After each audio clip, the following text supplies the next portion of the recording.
नमस्कार दोस्तों, स्वागत है आपका आपके अपने YouTube चैनल समर्पण एजुकेशन पर। दोस्तों, जैसा कि आपको पता है एचटेट का एग्ज़ाम जो है वो कंडक्ट किया जा रहा है, यानी कि कुछ दिनों में बहुत कम समय है और उसके बाद जो है वो भर्तियां भी निकलने की संभावनाएं हैं, क्योंकि अगला वर्ष जो है चुनावी वर्ष है। तो ऐसे में एचटेट की तैयारी जो है आपके लिए बहुत महत्वपूर्ण हो जाती है और हमने ये प्रयास किया है कि हम आपको जो है वो कम समय में कम से कम जो जरूरी चीज़ें होती हैं वो करवाने का प्रयास करें, और जो काम की चीज़ें हैं वो पूर्व की परीक्षाओं में जो चीज़ें आई हुई हैं उसके आधार पर आपको तैयारी करवाने का हमने प्रयास किया है। तो उसी कड़ी में आज हम जो है सीपीडी चाइल्ड डेवलपमेंट जो होता है उसका जो है एक महत्वपूर्ण पार्ट जो हमने आज करने का प्रयास किया है, और उस प्रयोग में उसमें आज के जो पार्ट है वो रहेगा आपका मूल्यांकन पर आधारित। चलिए, तो हमने जो है कुछ चीज़ें बना रखी हैं वो आपके लिए, और वो जो है इम्पोर्ट कर लेते हैं हम यहाँ से। और आज जो हमारा मूल्यांकन जो कि हम जो है जिसको मुख्य नहीं मानते, उसमें बहुत सारी चीज़ें, बहुत सारे प्रश्न जो आपके आते हैं, और उन्हीं चीज़ों को लेकर के आज हम आपके सामने हाजिर हुए हैं। तो आप जैसा कि स्क्रीन के ऊपर देख पा रहे हैं, मूल्यांकन। तो मूल्यांकन से रिलेटेड जो है वो बहुत सारी चीजें आज हमने इसमें एकत्रित की है। मूल्यांकन का महत्व क्या है, मूल्यांकन है क्या, ये सारी की सारी चीजें जो है जो है आपके साथ क्लियर करने का प्रयास हम करेंगे। तो उम्मीद करते हैं आप वीडियो को पूरा देखेंगे। और ये जो है आपके सामने पहला पॉइंट है मूल्यांकन का महत्व। अब मूल्यांकन के महत्व में एक एक चीज जो है हमने बड़ी बारीकी से जो है इसका संकलन किया है, बड़ी बारीकी से एक एक पॉइंट जो है वो आपका बेहतर पॉइंट जो है वो आपके लिए यहाँ लाने का प्रयास हमने किया है। तो सबसे पहले देखिए, मूल्यांकन वह प्रक्रिया है जिसके आधार पर किसी छात्र के ज्ञान का आकलन किया जाता है। ज्ञान का आकलन, ये आकलन शब्द जो है वो बड़ा महत्वपूर्ण है, आगे इसकी व्याख्या करेंगे। तो ज्ञान का आकलन जो है वो किसके द्वारा किया जाता है, मूल्यांकन के द्वारा किया जाता है। इसके बाद अगर देखें हम, तो मूल्यांकन के द्वारा ही छात्र के किसी विषय में कमियां, किसी विषय के प्रति रुचि और उसकी प्रतिभा का आकलन किया जाता है। आकलन का यहाँ फिलहाल सामान्य भाषा में वर्तमान समय में हम यहाँ जो है अनुमान के अर्थ में जो है लगा सकते हैं, यानी अनुमान इसका मान सकते हैं फिलहाल, लेकिन इसकी पूरी डिटेल व्याख्या आगे करेंगे। तो मूल्यांकन के द्वारा किसी छात्र की किसी विषय में क्या कमियां हैं इनका पता लगाया जा सकता है, रुचि क्या है उस बच्चे की इसका पता लगाया जा सकता है, और उसकी जो गॉड गिफ्ट जो प्रतिभा है वो क्या है इसका पता हमारे द्वारा लगाया जा सकता है, एक शिक्षक के द्वारा लगाया जा सकता है। परीक्षा का उद्देश्य पूर्ण रूप से समझने के लिए, परीक्षा का उद्देश्य जो है वो पूर्ण रूप से समझने के लिए एक शब्द का प्रयोग किया जाता है जिसे मूल्यांकन कहते हैं। यानी कि परीक्षा का जो पूर्ण रूप है उसको समझना है, तो उसके लिए जो जिस शब्द का हम प्रयोग करते हैं वो क्या कहलाता है, वो आपका मूल्यांकन कहलाता है। मूल्यांकन शब्द बालक की समस्त प्रगति की जांच करके प्रयोग में आता है। यानी कि बालक की समस्त जो सभी प्रकार की जो प्रगति है उसकी जो जांच जो है वो कौन करता है, वो मूल्यांकन के माध्यम से की जाती है। यानी कि अब आप ये देखेंगे कि यहां से प्रश्न किस प्रकार आ सकता है। मैं आपको एक चीज, एक तरीका और बताता हूं कि आप किसी भी चीज को, किसी भी बुक को पढ़े, अच्छी से अच्छी बुक है, बुक्स सारी अच्छी होते हैं, जिस भी बुक को आप पढ़ें तो उसमें हर एक लाइन के अंदर ये जानने का प्रयास करें कि एग्जामिनर यहां से क्वेश्चन किस प्रकार से पूछ सकता है, यहां से क्वेश्चन किस प्रकार पूछा जा सकता है, इस चीज के ऊपर आपने फोकस करना होता है, वो चीज आपको ध्यान से पढ़नी होती है। तो अगर इस तरीके से आप करेंगे तो आपके माइंड में जो संभावित प्रश्न है वो बनेंगे और वो चीजें लंबे टाइम तक याद रहेगी, जहां तक मेरा व्यक्तिगत अनुभव है। तो यहां से क्या है कि मूल्यांकन की निम्न में से कौन सी विशेषता नहीं है, इनमें से कोई एक नेगेटिव डाल देगा, बाकी ये डाल देगा, है ना। तो यहां जैसे इसमें ये डाल दिया, पहली लाइन ये है, दूसरी ये है, तीसरी में परीक्षा का उद्देश्य पूर्ण रूप से समझने के लिए एक शब्द का प्रयोग किया जाता है, जिसका मूल्यांकन की जगह कोई और शब्द प्रयोग कर देगा, है ना, तो फिर ये गलत हो जाएगा। ठीक, तो इस प्रकार के प्रश्न जो है वो पूछे जा सकते हैं। अगला देखिए, मूल्यांकन शिक्षण पर भी प्रभाव डालता है। मूल्यांकन जो है वो शिक्षण पर भी प्रभाव डालता है, इसलिए इस पूरी प्रणाली को मूल्यांकन शिक्षा प्रणाली, शिक्षण प्रणाली कहा जाता है। क्योंकि देखिए, मूल्यांकन जो है वो शिक्षण पर किस प्रकार प्रभाव डालेगा, क्योंकि मूल्यांकन में बच्चे की कमियां क्या है, बच्चे की रुचि क्या है, बच्चे की प्रतिभा क्या है, ये सारी चीजें जो है वो जांच होती हैं। और जब ये चीजें जांच होंगी तो वो निश्चित रूप से उस बच्चे के अधिगम स्तर को, उसके पूरी शिक्षण प्रणाली को जो है वो प्रभावित करेगी। उसके हिसाब से जो है वो शिक्षक जो अपनी टाइम टेबल, अपना जो पाठ योजना वगैरह बनाएगा, तो उस हिसाब से काफी ये प्रभावित करता है। मूल्यांकन का उद्देश्य परीक्षा में सुधार करने के साथ साथ शिक्षण विधियों में भी सुधार करना है। मूल्यांकन जब नहीं करेंगे तो हमें कैसे पता चलेगा कि इस बच्चे की प्रतिभाएं क्या है, बच्चे की रुचियां क्या है, बच्चे में गॉड गिफ्टेड जो प्रतिभा होती है, अभिरुचि जिसको अभिक्षमता जिसे कहते हैं, वो क्या है। तो ये चीजें जब तक हमें पता नहीं चलेंगी तब तक जो हम अपनी जो पाठ योजना है, हमारी शिक्षण विधियां हैं, वो प्रॉपर तरीके से लागू नहीं कर पाएंगे। तो इसलिए मूल्यांकन का उद्देश्य परीक्षा में सुधार करने के साथ साथ शिक्षण विधियों में सुधार करना भी है। मूल्यांकन का आधार यह है कि जितना पढ़ाया गया है उस सब की जांच हो, और जिसकी जांच की जाती है वह सब पढ़ाया गया हो। यानी कि मूल्यांकन में यह चीज भी देखना है आपने कि आप केवल उसी चीज की जांच करें जो आपने पढ़ाया है, और मूल्यांकन में भी वही चीज हो जो आपने पढ़ाया है। मूल्यांकन बालकों की प्रगति की ही जांच नहीं करता, बल्कि क्या करता है, इसका संकेत भी देता है कि बालकों को पर्याप्त अनुभव दिए गए हैं अथवा नहीं। मूल्यांकन में केवल यह जांच नहीं होता कि बालक ने कितनी प्रगति की, बल्कि इस बात की भी जांच होती है कि शिक्षक ने उसको कितना पढ़ाया है, कितना उसको सिखाया, उसने अपना कितना ज्ञानार्जन किया है। यह चीज भी मूल्यांकन में होती है।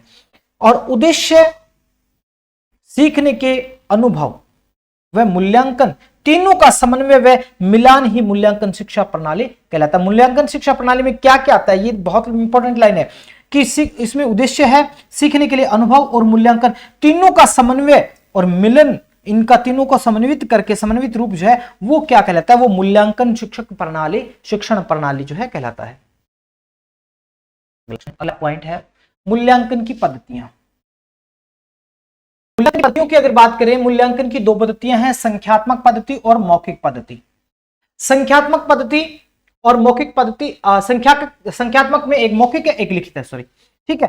तो मौखिक है उसके अंदर कौन सी शलाका पद्धति, प्राचीन पद्धति है इसमें, ठीक है। इसमें क्या होता था कि जो ग्रंथ होते हैं उसमें कहीं एक जगह जो है शलाका डाल दी जाती है, वहां तक जो है वहां से उसका व्याख्या करना या फिर उसका कंठस्थीकरण वगैरह है, तो उस हिसाब से प्राचीन समय में ये पद्धति काम में ली जाती थी। शास्त्रार्थ पद्धति, शास्त्रार्थ जो है विद्वानों के बीच में, जैसे प्राचीन समय में शास्त्रार्थ होता था, शास्त्रार्थ विधि उसको कहते हैं।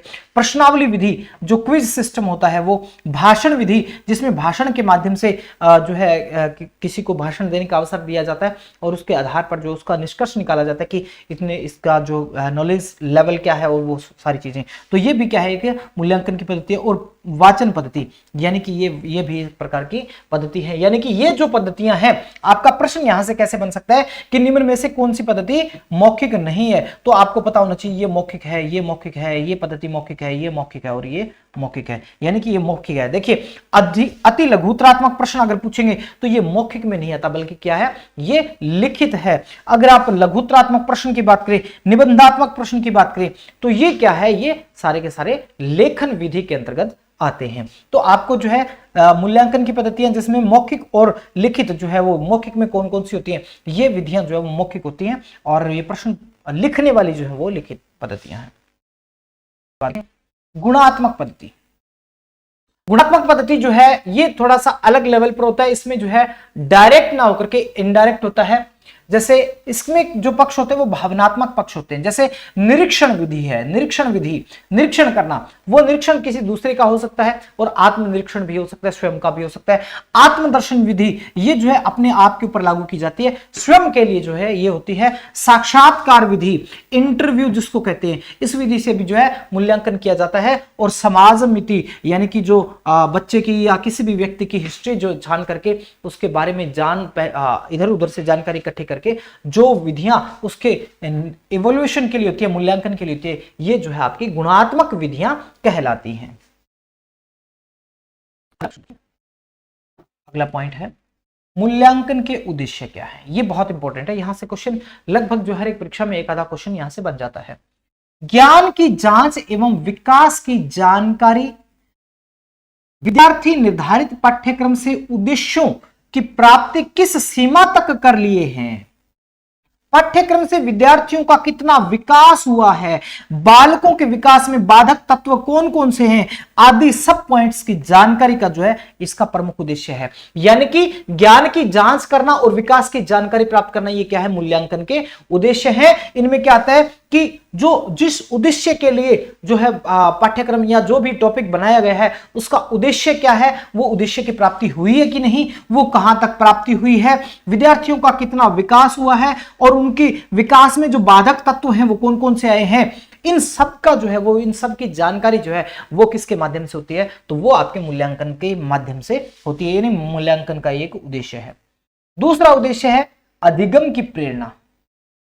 अधिगम की प्रेरणा, मापन एवं मूल्यांकन, मापन तथा मूल्यांकन द्वारा अधिगम को प्रेरित किया जाता है। कैसे प्रेरित किया जाता है, जैसा कि हम देखते हैं कोई भी टेस्ट होता है कोई किसी कक्षा में, तो वहां पर बच्चों में प्रतिस्पर्धा की भावना विकसित होती है कि आज वो इसको इतने अंक मिले हैं तो मैं अगले में फर्स्ट आऊंगा, मैं अगले में सेकंड आऊंगा, जो थर्ड है वो कहेगा मैं फर्स्ट आऊंगा, है ना। इस प्रकार की जो है उसमें जो है आगे और सीखने के लिए जो है वो प्रेरित होता है। लेकिन वो कब होता है, जब उसका मूल्यांकन किया जाता है। मूल्यांकन जब टीचर कॉपी चेक करेगा, कॉपी में किसी को कितना मार्क दे दिया, किसी को कितना मार्क दे दिया, और उसके आधार पर जो है किसी जो टॉप करने वाला बच्चा उसको शाबाशी देता है कि हाँ भाई इसने ये किया, तो दूसरे बच्चे भी जो प्रेरित होंगे, यानी मूल्यांकन होगा तब उसमें बहुत सारे बच्चे ऐसे होते हैं जो ये चाहते हैं कि हाँ मैं फर्स्ट आऊंगा, मैं इतने अंक लूंगा, है ना। तो फिर वो क्या है, वो अधिगम को और ज्यादा प्रेरित करता है। वो कब हुआ, जब मूल्यांकन किया और पूर्व निर्धारित उद्देश्यों तक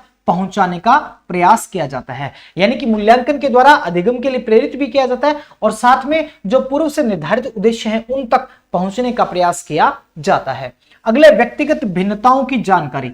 व्यक्तिगत भिन्नताओं की जानकारी भी किसके माध्यम से मिलती है, तो वो भी आपके मूल्यांकन के माध्यम से मिलती है। कैसे, कि छात्रों के पारस्परिक भिन्नता की जानकारी मिलती है जिससे उनके शारीरिक मनोवैज्ञानिक दोषों का पता चलता है। मूल्यांकन जब नहीं करेंगे तो कैसे पता चलेगा कि व्यक्ति की उपलब्धि क्या है, उसकी बुद्धि लब्धि क्या है, उसकी अभिक्षमता क्या है, उसकी जो है रुचियां क्या है, वो सारी चीजें मूल्यांकन की दृष्टि से, मूल्यांकन से ही जो है संभव हो पाती है। तो मूल्यांकन के ये सारे के सारे उद्देश्य हैं। अगला है निदान। निदान का अर्थ है मापन और मूल्यांकन का एक प्रमुख उद्देश्य है कि विद्यार्थियों के कमजोर क्षेत्रों की पहचान करके उन्हें आगे बढ़ने में मदद करना, डायग्नोज करना। विद्यार्थियों में किस प्रकार की कमियां हैं, उन कमियों को डायग्नोज करना भी क्या है, मूल्यांकन के अंतर्गत आता है। निदान करना, उन चीजों को खोजना कि कहां कमी है, कमी कहां है, इस चीज को खोजना यानी निदान करना भी क्या है, ये आपका इसमें मूल्यांकन में आता है। मूल्यांकन से ही हमें पता चलता है। अगला, शिक्षण की प्रभावशीलता ज्ञात करना। शिक्षण की प्रभावशीलता ज्ञात करना कि शिक्षण जो है वो कितना प्रभावी तरीके से हम करवा रहे हैं। एक शिक्षक जब मूल्यांकन करेगा तो उसका प्रमुख उद्देश्य ये भी होना चाहिए कि जो उसने शिक्षण करवाया है वो कहां तक जो है वो सफल हुआ है, उसका प्रभाव कहां तक हुआ है, कितना प्रभाव हुआ है, वो भी हम किससे जान सकते हैं, वो भी मूल्यांकन के द्वारा जान सकते हैं। जैसे मूल्यांकन की सहायता से शिक्षण की विधियों की प्रभावशीलता का आकलन किया जाता है। पाठ्यक्रम में सुधार के लिए, पाठ्यक्रम में सुधार, मूल्यांकन का एक प्रमुख उद्देश्य है उपयोगी पाठ्य पुस्तक की उपादेयता की जांच करके उसकी उपयोगिता को बढ़ाने के लिए पाठ्यक्रम में सुधार करना भी है। देखिए पाठ्यक्रम में सुधार किस प्रकार कर सकते हैं कि जब मूल्यांकन होगा, किसी पाठ्यक्रम का मूल्यांकन किया जाता है कि वे उन छात्रों के लेवल का है या नहीं है, उन छात्रों के लिए कितना उपयोगी है और इससे छात्र कितना लाभ उठा पा रहे हैं, कितनी कमियां हैं, कहां पर समस्या है, उन सारी चीजों का जो है वो कैलकुलेशन जो है वो उन सभी चीजों का जो है मूल्यांकन के माध्यम से हम कर सकते हैं। अगला है चयन। मूल्यांकन का एक प्रमुख उद्देश्य उपयोगी पाठ्य पुस्तकों में आवश्यकता योग्यता अनुरूप विद्यार्थियों का चयन करने में सहायता प्रदान भी करता है। पाठ्यक्रम, पाठ्य सामग्री और इसके अलावा जितनी भी ये आवश्यकताएं हैं बच्चे की योग्यता के हिसाब से, वो हम जो है इससे मूल्यांकन से जो है हम निर्धारित कर सकते हैं। तो ये हमारे कुछ ये टॉपिक थे मूल्यांकन से संबंधित। मूल्यांकन का एक पार्ट और भी आएगा जिसमें मूल्यांकन की विधियों का जो है पूर्ण रूप से वो एनालिसिस हम करेंगे। तो ये कुछ एक बातें थी मूल्यांकन के बारे में, मूल्यांकन के उद्देश्य क्या है, एक बार फिर से मैं जो है इनको रिपीट कर देता हूं क्या क्या चीजें हैं। मूल्यांकन का महत्व है जिस छात्र का आकलन किया जा सके, कमियां, रुचियां, प्रतिभा, इन सब का आकलन किया जा सके, और जो है परीक्षा का उद्देश्य उद्देश्य पूर्ण रूप से समझने के लिए परीक्षा का उद्देश्य क्या है, या जो है जो स्टडी हमने करवाया उसका उद्देश्य क्या था, उस चीज की जांच करने के लिए कि उद्देश्य की पूर्ति हुई या नहीं, उन सब के लिए जो मूल्यांकन का प्रयोग किया जाता है। और मूल्यांकन शब्द जो है बालक की समस्त प्रगति की जांच करने में प्रयोग में आता है। ठीक है, इसके बाद में मूल्यांकन शिक्षण पर प्रभाव डालता ही है बिल्कुल, और इसके साथ साथ शिक्षण विधियों में भी सुधार करता है। और जो है मूल्यांकन बालक की प्रगति की जांच नहीं करता बल्कि संकेत देता है कि बालक को पर्याप्त अनुभव दिए हैं या नहीं। और ये है मूल्यांकन की पद्धतियां, श्लाघा पद्धति, शास्त्रार्थ पद्धति, प्रश्नावली पद्धति, भाषण पद्धति और वाचन पद्धति। एक क्लास में हम जो है इनका पूरा डिटेल के अंदर जो है वो हम इनका वो करने वाले हैं।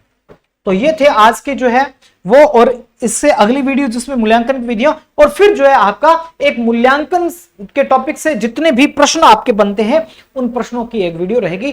तो आप चैनल को सब्सक्राइब कर लीजिए। जो इंपॉर्टेंट चीजें हैं, केवल वही चीजें, काम की जो चीजें हैं जो एग्जाम में अभी तक आई हैं, आने की संभावनाएं हैं, केवल उन्हीं को एक बेटर तरीके से हम करने का प्रयास कर रहे हैं। देखिए आप इसमें अगर आप देखेंगे तो इसमें मैंने प्रश्नों को भी जो है इंक्लूड कर रखा है इसके अंदर।